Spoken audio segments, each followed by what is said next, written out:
สวัสดีค่ะมาต่อกันนะคะสำหรับคลิปนี้จะเป็นการถักในส่วนของดอกไม้ค่ะเดี๋ยวจะใช้2สีแล้วก็เข็มจะ7/0และ5/0นะคะใช้ทั้ง2หัวนะคะโดยในส่วนของตัววงข้างในหรือเกสรนะคะยายจ๋าจะเลือกใช้เป็นตัวสีเข้มอันนี้สีแล้วแต่เพื่อนๆนะคะสีของดอกไม้ใช้หัว7/0นะคะล็อกด้วย 1โซ่เสร็จแล้วเราจะถักลายซิงเกิลโครเชต์ลงไปใน Magic Ring นะคะจำนวนที่ถักก็คือจำนวนกลีบนะคะที่เราต้องการในแต่ละดอกเพื่อนๆต้องการดอก5กลีบก็ถัก5ครั้งถ้า6กลีบก็6ครั้งนะคะสำหรับดอกที่ยายจ๋าจะสาธิตให้ดูนะคะอันนี้จะต้องการ8กลีบนะคะก็จะถักลงไปจำนวน8ครั้งค่ะเสร็จแล้วเราก็รูดปิดรูตรงกลางนะคะให้เรียบร้อยแล้วทำการ slip stitch นะคะกับหลักที่1ค่ะ slip stitch หรือเลื่อนห่วงจบแถวนะคะกับหลักที่1เราก็จะได้ในส่วนของเกสรค่ะให้ตัดปลายไหมได้เลยนะคะเพราะดอกไม้เราจะเปลี่ยนสีค่ะอันนี้เราก็ตัดได้เลยเสร็จแล้วเราก็เก็บตัวปลายไหมล็อกเข้าไปนะคะอันนี้เกี่ยวกับคืนไปต่อไปนะคะเราจะมาถักในส่วนของดอกนะคะสำหรับดอกนะคะเราจะใช้เข็ม5/0นะคะอันนี้จะนำสีอ่อนๆมาสาธิตในตัวของกลีบดอกค่ะให้ทำสลิปน็อตนะคะเริ่มต้นเพื่อเป็นการล็อกปลายไหมนะคะแล้วก็ไปที่เกสรค่ะแทงหลักไหนก็ได้นะคะเริ่มต้นหลักแรกนะคะเราเกี่ยวไหมขึ้นมาแล้วเขาก็จะล็อกอยู่ข้างหลังนะคะเสร็จแล้วก็จะถักโซ่นะคะจำนวนที่ถักทั้งหมดคือ5โซ่ค่ะ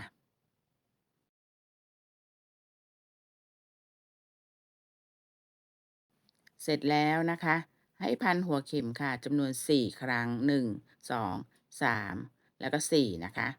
พันหัวเข็ม4ครั้งแล้วแทงลงไปนะคะให้เพื่อนๆแทงลงไปในหลักที่เราเริ่มต้นนะคะหลักเดียวกันเลยนะคะหลักเดิมกับที่ถักโซ่นะคะแล้วปลดทีละ2ห่วงนะคะ1ครั้งครั้งที่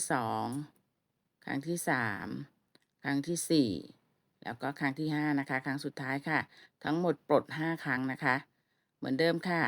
1 2 3แล้วก็4พันหัวเข็ม4ครั้งนะคะแล้วแทงกลับลงไปในหลักเดิมนะคะเกี่ยวขึ้นมาปลดทีละ2ห่วงค่ะ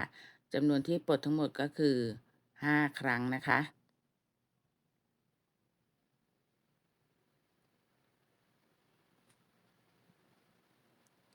เสร็จแล้วนะคะเราทำอีก1ครั้งค่ะพันหัวเข็ม4ครั้งค่ะ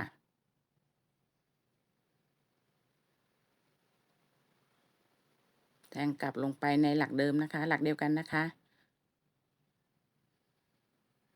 แล้วก็ปลดทีละ2ห่วงค่ะจำนวนที่ปลดทั้งหมดก็คือ5ครั้งนะคะความสูงของกลีบนะคะก็ขึ้นอยู่กับการพันหัวเข็มค่ะถ้าพัน2ครั้งก็เตี้ยพัน3ครั้งก็สูงขึ้นมานิดนึงอันนี้เราพัน4ครั้งนะคะเราถักทั้งหมด3เส้นเสร็จแล้วเราปิดกลีบนะคะด้วยการถักโซ่5โซ่ค่ะเราเริ่มต้นที่5เวลาปิดเราก็ปิดที่5โซ่นะคะเราจะไปแทงลงนะคะอันนี้ใน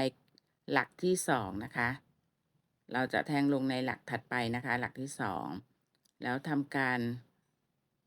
ลอดห่วงมานะคะ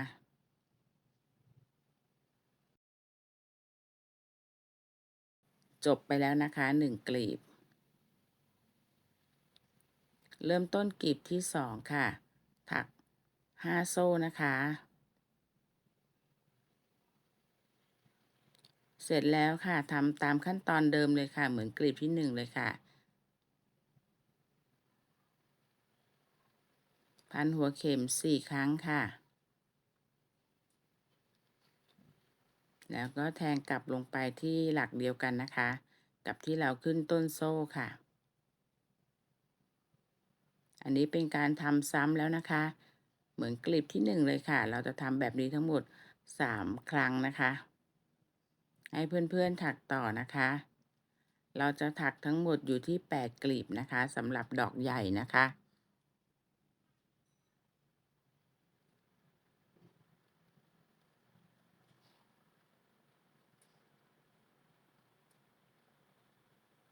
ให้เพื่อนๆถักวนไปได้เลยนะคะ ถักให้จบนะคะ8กลีบ เมื่อถักมาถึงกลีบสุดท้ายค่ะ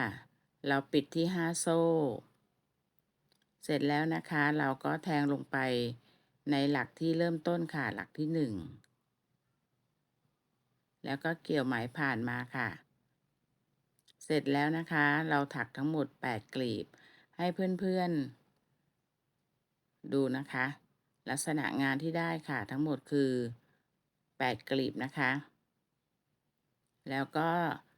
เผื่อปลายไหมไว้สักประมาณฟุตหนึ่งนะคะ อันนี้ดึงผ่านขึ้นมาเลยค่ะ ต่อไปจะเป็นการใช้ปลายไหมตรงนี้นะคะในการแต่งกลีบเราให้สวยงามค่ะ ให้ใช้เข็มสอยมาช่วยนะคะเนี่ยจ๋าต้องการให้กลีบเขาติดกันสวยงามนะคะเนี่ยจ๋าก็จะใช้ตัวเข็มนะคะ เพื่อนๆมาดูค่ะ ขั้นตอนต่อไปนะคะ เราก็แทงกลับลงไปด้านหลังนะคะ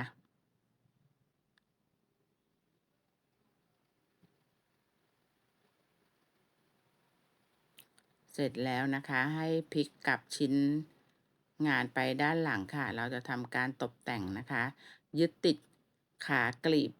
ในแต่ละกลีบเขาให้ติดกันนะคะ เพื่อนๆดูขั้นตอนนะคะ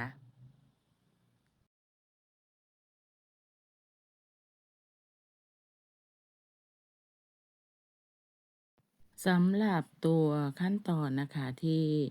เราจะแต่งกลีบนะคะ ให้เพื่อนๆนะคะเกี่ยวนะคะเกี่ยวแทงเข็มเกี่ยวตัวตรงกลีบนะคะที่จะมีอยู่ทั้งหมดก็คือแถวแรกที่เป็น5โซ่นะคะแล้วก็หาหลักประมาณกลางๆโซ่นะคะอาจจะหลักที่3นะคะอันนี้ไม่ไม่ได้ต้องเป๊ะๆนะคะก็เกี่ยวให้เขาติดกันนะคะเสร็จแล้วเราก็ไปกิ่งตัวเส้นที่2นะคะแล้วก็เกี่ยวแค่เส้นเดียวนะคะแบบนี้นะคะในแต่ละตัวเนี่ยนะคะติดแล้วก็เกี่ยวแค่จุดเดียวที่เขานูนอยู่ด้านหลังนะคะแล้วก็ไปปิดที่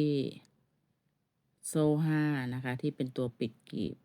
แล้วก็ไปแทงต่อเนื่องค่ะในกลีบถัดไปแบบนี้นะคะเราก็จะแทงไปเรื่อยๆนะคะจนวนกลับมาจนบรรจบกับกลีบที่1ที่เราเริ่มต้นนะคะเพื่อนๆไม่งงใช่ไหมคะอันนี้นะคะ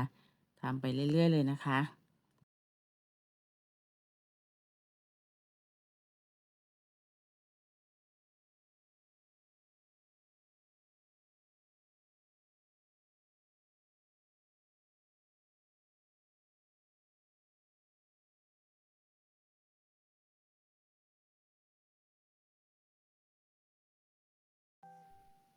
เมื่อมาถึงกลีบสุดท้ายแล้วนะคะแล้วก็เกี่ยวต่อเนื่องไปกลีบที่1นิดหนึ่งนะคะเสร็จแล้วก็ขั้นตอนการเก็บปลายไหมค่ะเราไม่ได้ดึงเชือกจนตึงนะคะให้เขามีความพอดีนะคะพอดีในแต่ละกลีบนะคะอันนี้ขั้นตอนซ่อนปลายไหมข้างหลังให้เรียบร้อยค่ะ เมื่อเสร็จเรียบร้อยก็ตัดปลายไหมได้เลยค่ะ มาดูผลงานค่ะ ด้านหน้านะคะ เห็นไหมคะ ไม่ยากเลยค่ะเพื่อนๆถักแบบนี้ง่ายมากเลยนะคะ อันนี้เราก็เสร็จเรียบร้อยแล้วนะคะ เป็นดอกใหญ่ขนาด8กลีบนะคะ ถ้าเพื่อนๆต้องการใช้ดอกที่เล็กลงก็ลดจำนวนวงข้างในลงนะคะ เหลือ5กลีบ6กลีบอะไรก็ต้องดูที่ชิ้นงานของเรานะคะแล้วก็เราต้องการแต่งแบบไหน ขั้นตอนต่อไปนะคะเราก็จะนำมาติดทีละดอกนะคะก็ได้นะคะเพื่อนๆขั้นตอนนะคะเราอาจจะนำมาติดทีละดอกหรือว่า เราติดไว้ก่อนแบบนี้นะคะ ติดเขาไว้ก่อนแล้วเราค่อยมาเย็บติดกับตัวกระเป๋าขึ้นอยู่กับเทคนิคของแต่ละคนนะคะอันนี้ส่วนอุปกรณ์เสริมที่ต้องใช้นะคะจะเป็นเอ็นใสแบบนี้นะคะเป็นเอ็นใสแบบไม่ยืดนะคะแล้วก็เข็มเย็บผ้าธรรมดานะคะอันนี้เดี๋ยวยายจ๋าจะแนะนำสินค้าตัวนี้ไว้ให้นะคะ แนะนำลิงก์ไว้ให้นะคะ เดี๋ยวยายจ๋าจะมาลองติดให้เพื่อนๆดูเป็นแนวทางนะคะ เราก็ใช้เข็มแล้วก็ตัวเอ็นตรงนี้ผูกปมไว้นะคะที่ปลายเอ็นนะคะ เสร็จแล้วเราก็ล็อกด้านหลังไว้ก่อนนะคะเพื่อให้เอ็นเขายึดติดนะคะเพื่อนๆก็ทำการล็อกตัวปมเอ็นตรงปลายเอ็นนะคะเพื่อไม่ให้หลุดนะคะเราก็ซ่อนอันนี้ไม่ยากค่ะเพื่อนๆค่อยๆทำนะคะเราใช้เอ็นใส่นะคะเพราะว่าเขาจะได้ไม่เห็นแล้วก็ไม่ต้องมานั่งเปลี่ยนสีถ้าใช้เป็นได้ก็ต้องมานั่งเปลี่ยนสีถูกไหมคะอันนี้ใช้เอ็นใส่ง่ายๆเลยนะคะ เสร็จแล้วก็อันนี้แต่งได้เองเลยนะคะประกบได้เองเลยนะคะจะจัดสียังไงนะคะหรือว่าจะให้กลีบแต่ละกลีบดอกเขาประกบกันยังไงนะคะเพื่อนๆต้องลองทาบดูเองนะคะอันนี้ไม่สามารถสอนได้จริงๆค่ะเพราะว่าต้องดูที่หน้างานของตัวเองนะคะว่าเราจะเอาสีไหนไว้ยังไงเอากลีบไหนชนกับกลีบไหนนะคะ อันนี้ไม่ตายตัวนะคะเพื่อนๆแต่งได้เลยค่ะตามตามสีที่เราชอบหรือลักษณะการซ้อนของกลีบนะคะจะให้ซ้อนไหมหรือว่าจะให้เกยไหมอะไรอย่างนี้ก็แต่งได้เลยนะคะสำหรับตัวดอกไม้ที่สอนในคลิปนี้นะคะเพื่อนๆอาจจะไปปรับใช้กับกระเป๋าลักษณะใบอื่นก็ได้นะคะหรือว่าไม่ต้องมาแต่งทั้งใบนะคะอาจจะทำเป็นช่อหรือเป็นแค่กลุ่มแล้วหาถักเป็นใบมาเสริมนะคะแค่บางส่วนนะคะไม่ต้องติดทั้งใบก็ได้นะคะอันนี้เป็นแพทเทิร์นที่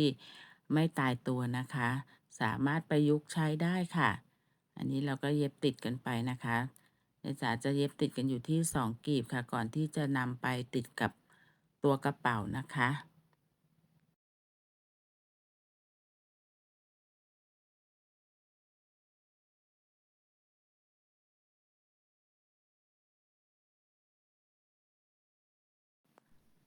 สำหรับเ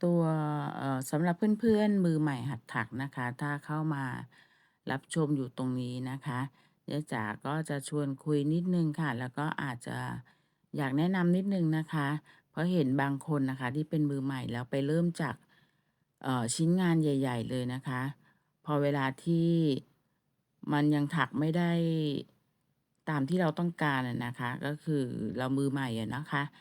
ความสวยความอะไรมันก็ยังไม่เข้าที่เข้าทางเพื่อนๆก็จะท้อไม่อยากถักต่อนะคะเดี๋ยวจะอยากแนะนำให้เริ่มจากชิ้นงานเล็กๆไปก่อนค่ะสัก2-3ชิ้นนะคะเมื่อเราชินกับเข็มกับไหมที่เราใช้นะคะแล้วก็ลักษณะของการอ่านลายเป็นแล้วอะไรแล้วนะคะเพื่อนๆค่อยเริ่มถักชิ้นใหญ่นะคะ เพราะว่าไม่งั้นมันจะท้อนะคะพอเห็นชิ้นใหญ่มันไม่สวยแล้วเราก็ไม่อยากถักต่อแล้วนะคะมาเสร็จแล้วนะคะในส่วนของดอกไม้ตรงนี้อันนี้แต่งตามชอบนะคะยายจ๋าก็จะทำให้ดูเป็นตัวอย่างนิดๆหน่อยๆนะคะเวลาที่เรานำมาเย็บติดกับตัวกระเป๋านะคะหวังว่าเพื่อนๆคงจะทำต่อได้ค่ะก็ไม่ยากค่ะอันนี้เราก็ค่อยๆเย็บไปนะคะ ตามจุดที่เราคิดว่าเราต้องการให้เขาตรึงตรงไหนนะคะเราก็ล็อกลงไปอาจจะแทงกลับไปที่ด้านในตัวกระเป๋าก็ได้นะคะเพราะว่าอันนี้เป็นเอ็นใสมันก็จะไม่เห็นอยู่แล้วนะคะหรือถ้าเห็นก็เป็นนิดหน่อยมันก็ไม่ได้น่าเกลียดนะคะเพราะว่าไม่ได้มีสีอะไรที่โดดเด่นนะคะเป็นสีใสๆนะคะเพื่อนๆก็ค่อยๆแต่งไปค่ะถ้าอยากได้ความหรูหรานะคะของใบนี้นะคะแบบจัดเต็มทั้งใบนะคะแต่จริงๆแล้วตัวกระเป๋าข้างในเขานะคะที่เป็นสีพื้นเนี่ยก็สามารถแต่งบางส่วนก็ได้นะคะอาจจะไม่ต้องทั้งใบ ก็ใช้ได้เลยนะคะตัวกระเป๋านี่จะใช้แพตเทิร์นที่สามารถเดี่ยวๆได้นะคะโดยที่ยังไม่ต้องแต่งดอกไม้นะคะแล้วก็ยะจ๋ามีสอนไว้แล้วนะคะในคลิปก่อนหน้านี้นะคะเพื่อนๆย้อนกลับไปดูได้นะคะถ้าเข้ามาดูคลิปนี้แล้วยังไม่เห็นในตัวคลิปกระเป๋านะคะยะจ๋าฝากไว้แค่นี้นะคะหวังว่าคงชื่นชอบกันนะคะ